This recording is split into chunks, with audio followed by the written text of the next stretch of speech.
We'll guide you through how to make someone an admin in your Discord server. If you find this useful, then consider subscribing and liking the video. First, you usually need to be server owner or already have administrator permission to assign admin role to the members. And once you are inside the server, go to your top left corner and click on your server name and go to server settings and click on roles.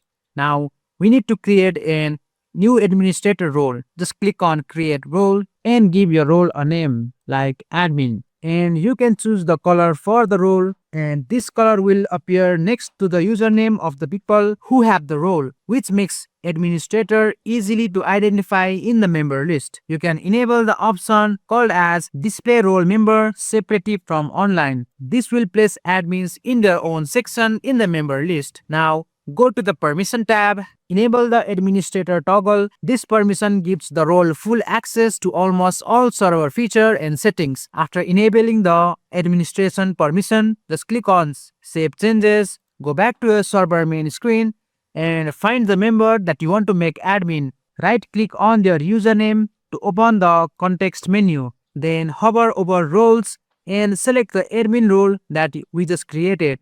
In my case, it's going to be this particular role. Just click on it, and as soon as you select it, that member will instantly gain administrator permission. If you ever want to remove their admin access, simply just right click on it and go to roles and uncheck the admin